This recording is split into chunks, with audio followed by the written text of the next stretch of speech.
नमस्कार, मैं शिवानी और मैं आप सभी का इस इंस्टेंट रिचार्ज कार्यक्रम में हार्दिक स्वागत करती हूँ।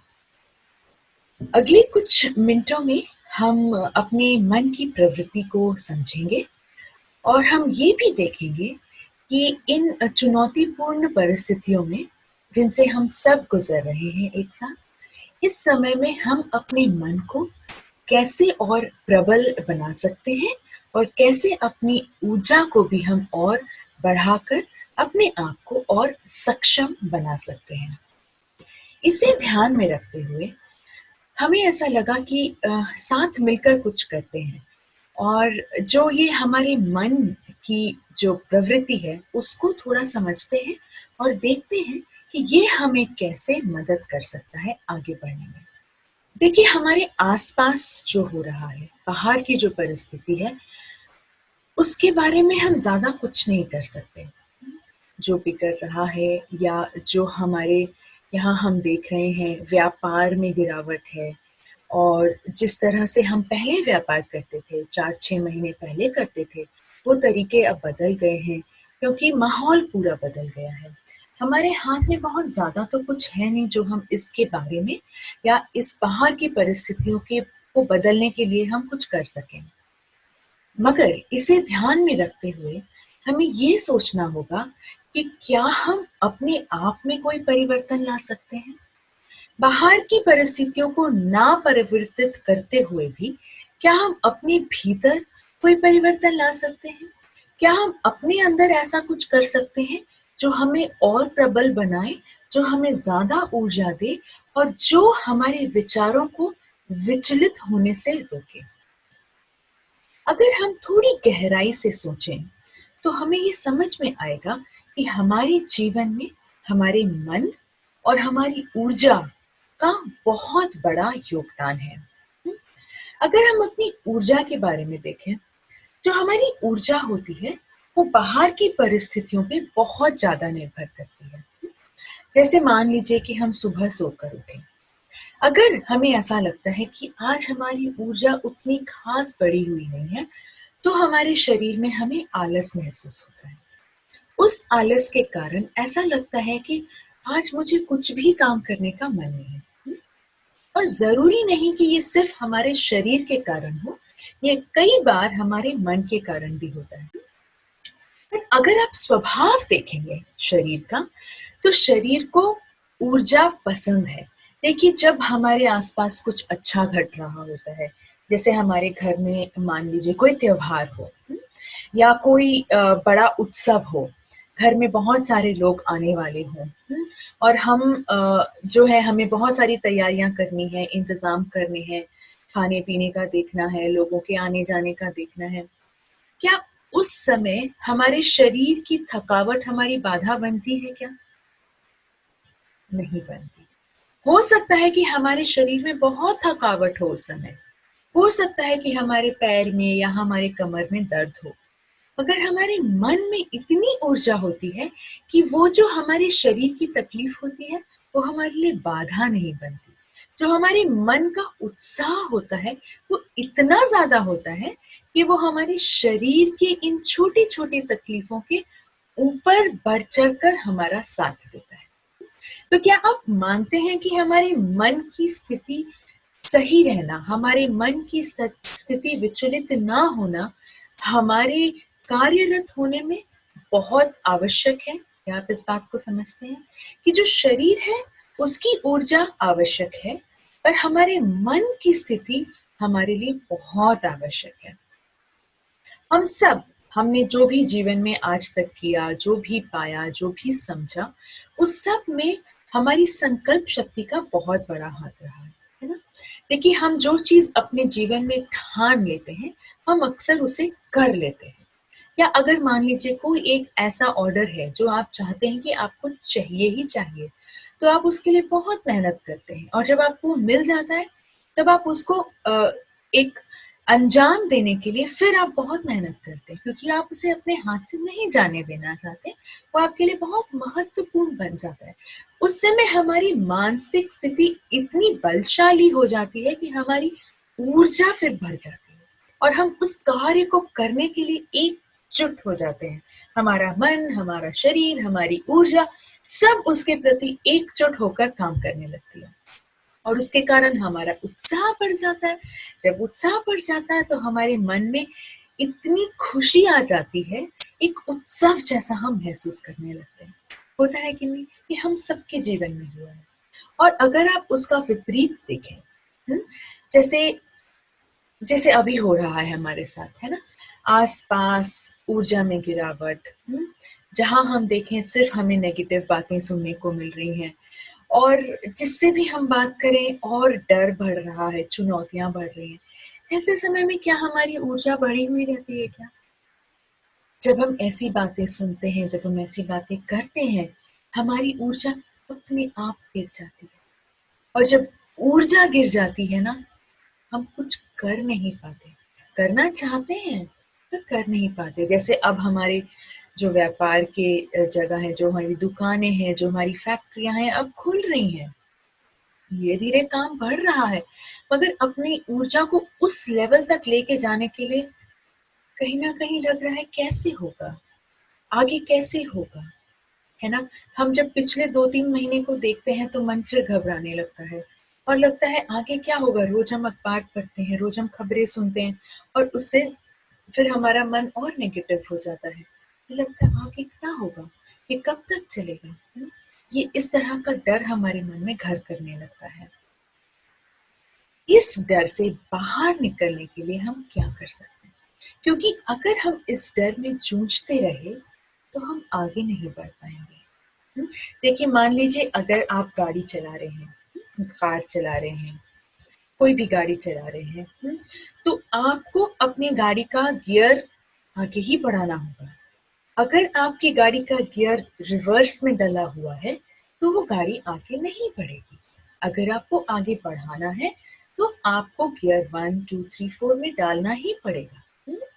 अगर आपने वो गियर नहीं चेंज किया, तो आप चाहे जितना भी एक्सेलरेटर प्रेस कर लें, जितनी भी ऊर्जा दे दें उस इंजन को, गाड़ी आगे तो बढ़ ही नहीं सकती। या तो वो वहीं खड़ी रहेगी और या तो फिर वो पीछे जाने लगेगा, है ना? तो अभी अगर हम सबको अपने आप को एकत्रित करना है, अपनी ऊर्जा को जमा करके आगे बढ़ना है, तो बहुत ज़रूरी है कि हमें गाड़ी का इंजन पहले ऑन करना होगा और फिर हमें उसमें गियर आगे का बढ़ा जब दबाना पड़ेगा। हुँ? वो हम कैसे करें? तो अगर आपको अपने मन को सँभालना हो, तो आप कैसे सँभालेंगे? क्या है कोई उपाय हमारे पास कि हम अपने मन को कैसे सँभाल सकते हैं? कभी सोचा हमने? देखिए, मैं चाहूँगी कि मेरे दिमाग में एक ख़्याल जो कि मैंने कई दिनों पहले सुना हो, जो मुझे परेशान करता हो, वो मेरे दिमाग में कभी ना आए वो ख़्याल। बस मैंने सोच लिया कि मुझे वो ख़्याल कभी नहीं चाहिए मेरे जीवन में, आज के बाद ये ख़्याल मेरे जीवन में नहीं आना चाहिए। सोच लिया मैंने, डिसाइड कर लिया और बस ताला लगा दिया मैंने उस ख़्याल को, उस विचार को और आज के बाद वो विचार मेरे जीवन में कभी नहीं आएगा। क्या ऐसा हो सकता है? अगर किसी व्यक्ति को और अगर किसी विचार को हम जीवन में हमेशा के लिए भूल जाना चाहें, तो क्या हम भूल सकते हैं? क्या हम उसे ताला लगा के छोड़ सकते हैं? ऐसा होगा क्या? नहीं, क्या होगा? वो ख़्याल और ज़्यादा आएगा। वो हमें और ज़्यादा परेशान करेगा। जितना हम उसे भूलना चाहेंगे, वो घूम फिर कर और ज़्यादा हमारे सामने आएगा। होता है कि नहीं? तो मन को है ना आप अपने मन से नहीं कंट्रोल कर सकते। मन को अगर कंट्रोल करना है ना तो कोई दूसरा तरीका देखना पड़ेगा। क्योंकि मन जो है ना वो नेगेटिव में फँसता है।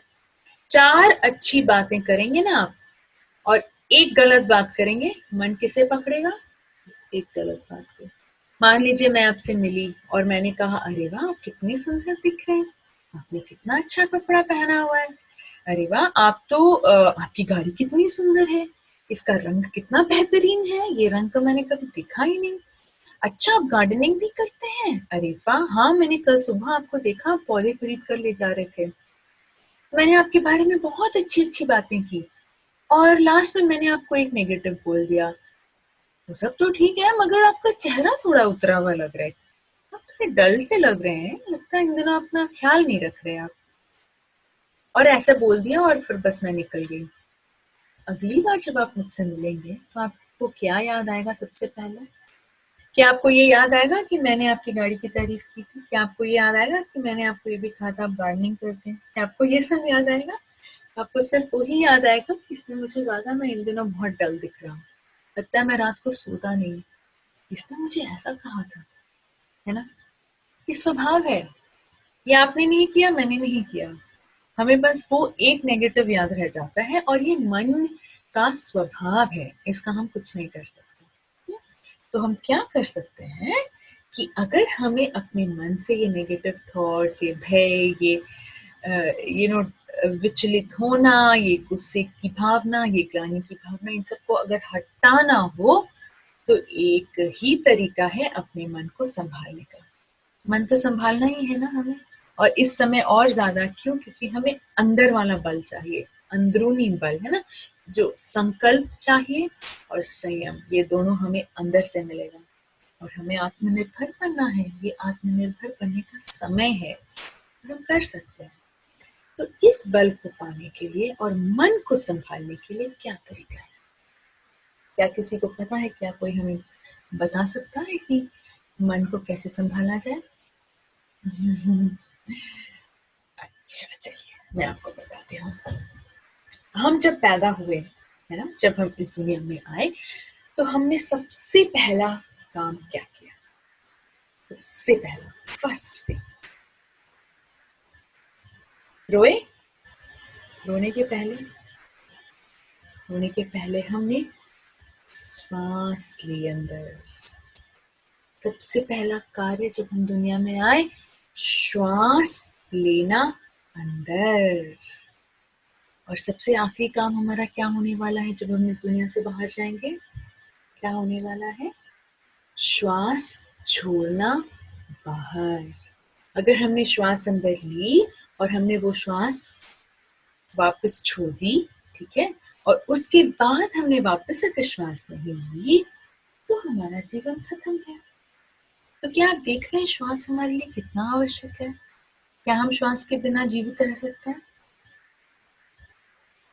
कितनी देर रह सकते हैं?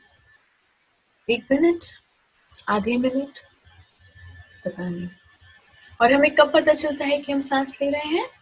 जब हम बहुत जोर से भागते हैं, जब हम दौड़ रहे होते हैं, जब हम कुछ खेल रहे होते हैं, तब हमें पता चलता है कि हम सांस ले रहे हैं।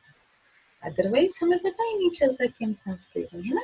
तो सांस जो है हमारे शरीर से जुड़ा हुआ है, जैसे हमारे शरीर की स्थिति है वैसे ही हमारे सांस की स्थिति होती है। तो जब शरीर भागता है तो सांस भी तेज चलती है, जब शरीर रुक जाता है, जैसे कि हम सो गए, रिलैक्स कर रहे हैं, विश्राम कर रहे हैं, तो सांस भी लंबी धीरी हो जाती है।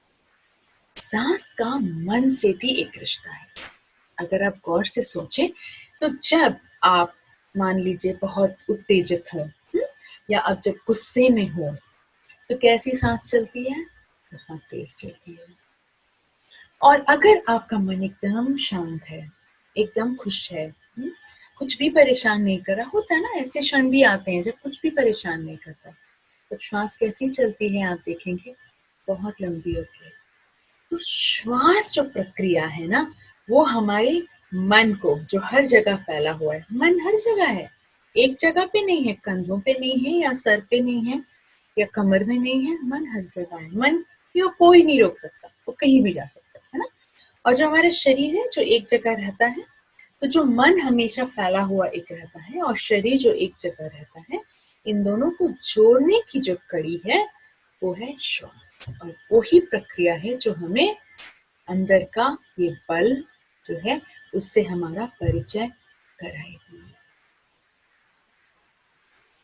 चलिए अब हम कुछ सांसें लेते हैं और देखते हैं कि ये हमें आगे कैसे सहायता करेगी। आंखें बंद रखते हुए गहरी लंबी सांस अंदर और इसे आंख बंद करके ही करना है। केवल अपनी श्वास के प्रति सजग। साधारण सांस अंदर और बाहर।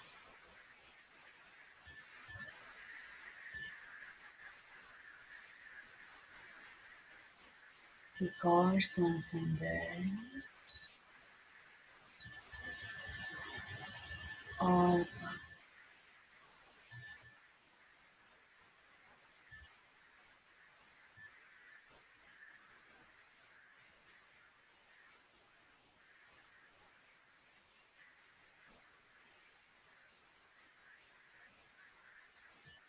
सांस लेते रहिए और छोड़ते रहिए और धीरे से अपने दाहिने हाथ को अपनी छाती में रख लीजिए और अपने बाएं हाथ को अपने पेट में रख लीजिए।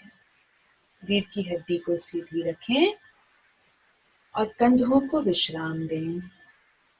और अब गहरी लंबी सांस अंदर, जिसे कहते हैं योगिक सांसें हैं ये, योगिक ब्रीथिंग। गहरी लंबी सांस, आंखें बंद रखिएगा। आपकी दाहिनी हथेली आपकी छाती पर है और आपकी बाईं हथेली आपके पेट पर है। आंखें बंद है और सांसें अंदर और बाहर चल रही हैं।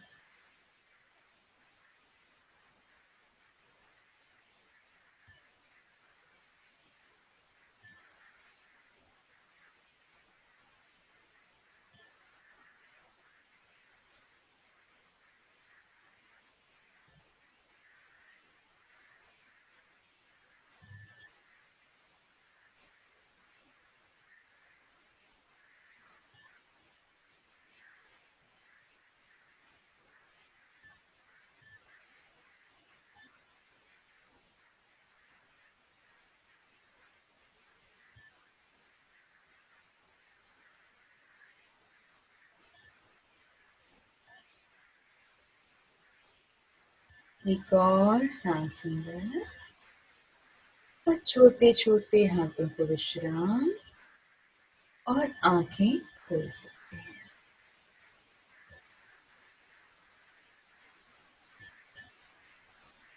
कैसा लगा आपका मन?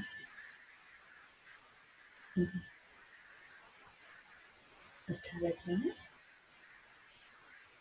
अब हम थोड़ा सा ध्यान करते हैं। जैसा हमारा मन अभी लग रहा है हमें, इसको हम थोड़ा देखते हैं और कैसे हम इसे और शक्तिशाली बना सकते हैं। इसका प्रभाव अपने भीतर और गहरा कैसे महसूस कर सकते हैं। केवल आप सहज रूप से जो आपको बोला जाए उसको आप फॉलो करिए। आंखें बंद कर लें एक बार फिर और रीढ़ की हड्डी को सीधा रखें। कंधों को विश्राम दे दीजिए और अपनी हथेलियों को यूं घुटनों के ऊपर ऐसे खुला रख दीजिए। अब जहां भी बैठे हो, सोफे पे बैठे हो, चेयर पे, जमीन में, कहीं भी, योगा मैट पे कहीं भी बैठे हो, कोई बात नहीं। और धीरे से आंखें बंद कर लीजिए। केवल जो अब आपको इंस्ट्रक्शंस दिए जाएंगे उनको आप फॉलो करें। एक साधारण सांस अंदर और बाहर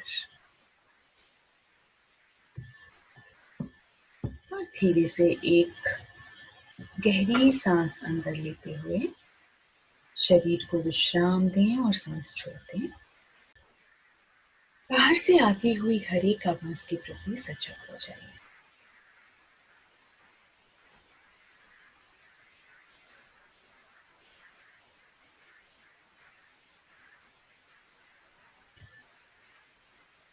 जो भी आवाज आपके आसपास आ रही हो, काम करने की आवाज, लोगों के बात करने की आवाज, हर एक आवाज के प्रति सजग हो जाइए।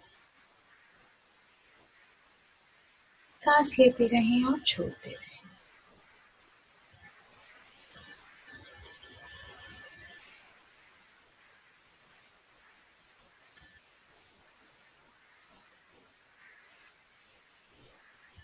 और अब अपने शरीर के प्रति सजग हो जाइए।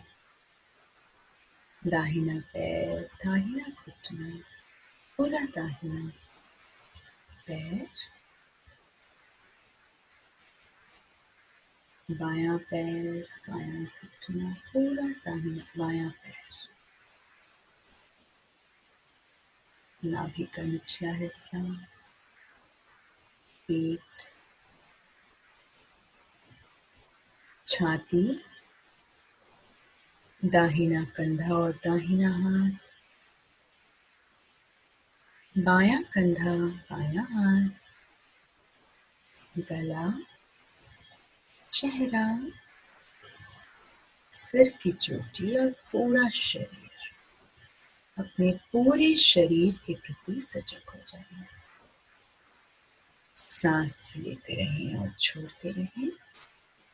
हर एक बाहर जाती हुई श्वास के साथ विश्राम करें। मन को खाली कर दें, शरीर को ढीला छोड़ दें।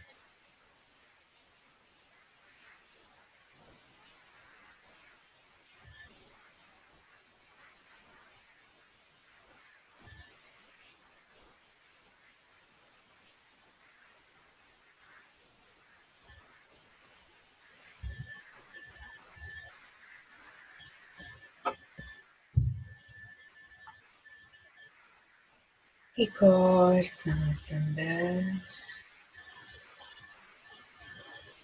और बाहर। अपने विचारों के प्रति सजग हो जाइए। जो भी आपके विचार हों इस क्षण, उसके प्रति सजग हो जाइए। अच्छे विचार या बुरे विचार, किसी भी विचार को रोकना नहीं, केवल सजग हो जाना है।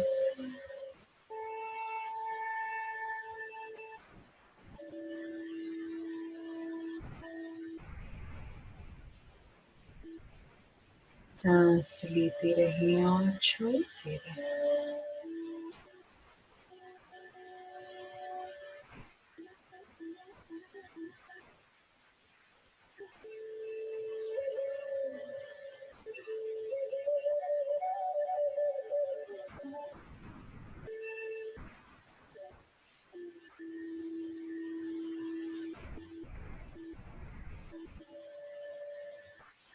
हर बाहर जाती हुई श्वास हमें अपने विचारों से मुक्ति दिलाती है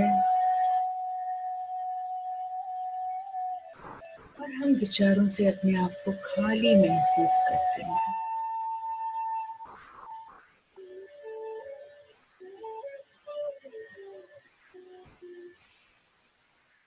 और अपनी भावनाओं के प्रति सजग हो जाइए। सुखद हो, दुखद हो, जो भी भावना हो, कोई बात नहीं। इस क्षण जो भी आपकी भावना हो, उसके प्रति आप सजग हो जाइए। सहज ही सजग होना है, बिना प्रयत्न के ये करेंगे।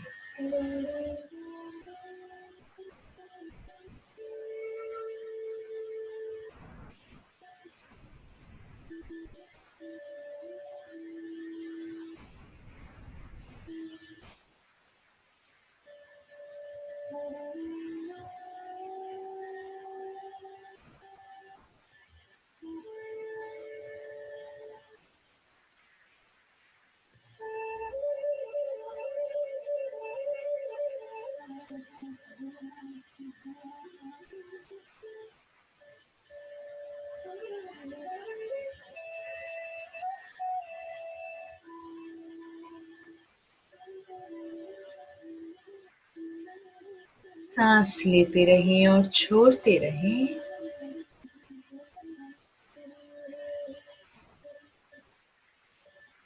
और इस क्षण आप जो भी महसूस कर रहे हैं, एक ऊर्जा, एक आनंद और एक शांति, वही आपका स्वभाव है।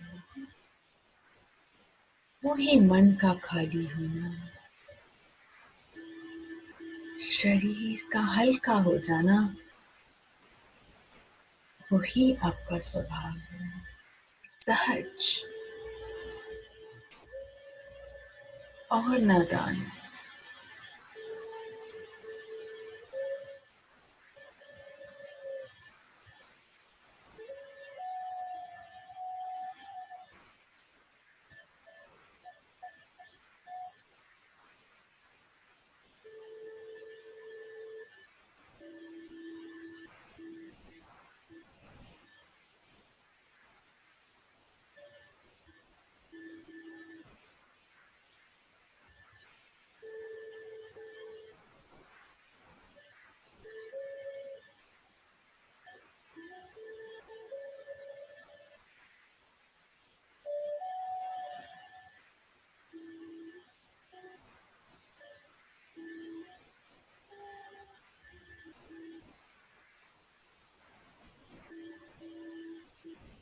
एक और सांस अंदर और बाहर। धीरे धीरे अपनी भावनाओं के प्रति सजग हो जाए।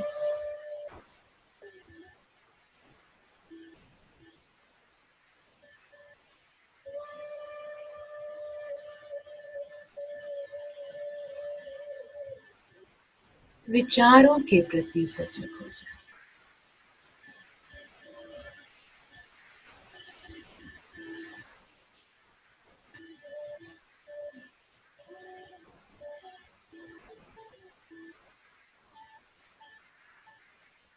अपने शरीर के प्रति सजग हो जाइए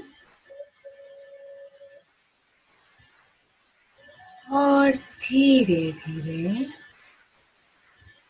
जब भी आपका मन करे अपना समय लेते हुए आंखें खोल सकते हैं। ये था एक बहुत ही सहज ध्यान जो हमने बहुत सहजता से किया, बिना प्रयत्न के। और इसको करने के बाद जो हमें अनुभूति हो रही है वो अद्भुत है। मन हमारा शांत है, शरीर हमारा एकदम ढीला और विश्राम में है, और फिर भी हम एक बहुत सक्षम अपने आप को महसूस कर रहे हैं। एक अंदर खालीपन है, फिर भी ऊर्जा भरी हुई है। ये बहुत ही अद्भुत योग है हमारे शरीर और हमारे मन का। और इसे और ज़्यादा अगर हम समझना चाहते हैं, इसका हम और ज़्यादा अपने जीवन में उपयोग करना चाहते हैं, हम चाहते हैं कि ये शक्ति हमारे भीतर की और उजागर हो, हमें सक्षम बनाए, हमें प्रबल बनाए, तो हम आपको न्योता देते हैं, आप ज़रूर आइए। और जो कार्यक्रम हम करवा रहे हैं अभी पूरे देश में, उसको आप ज़रूर करिए। और करने के बाद आप देखिए कि कैसे ये जो प्रभाव आपके भीतर धीरे धीरे होगा, और जो बदलाव आप महसूस करेंगे अंदरूनी, ये आपको कितना और बलशाली, प्रभावशाली और आपके जीवन को उत्साह से भर देगा। इस दुनिया में करोड़ों लोगों ने इसे किया, हर एक को फायदा हुआ, और करने के बाद उन सब ने हमें यही बताया कि उनके जीवन में जो परिवर्तन आया वो स्थायी आया, और बहुत ही एक खूबसूरत परिवर्तन आया। तो आप सब आइए और इस कार्यक्रम से जुड़िए और देखिए कि आप अपने जीवन में क्या बदलाव ला सकते हैं। Thank you. धन्यवाद। ख्याल रखिए।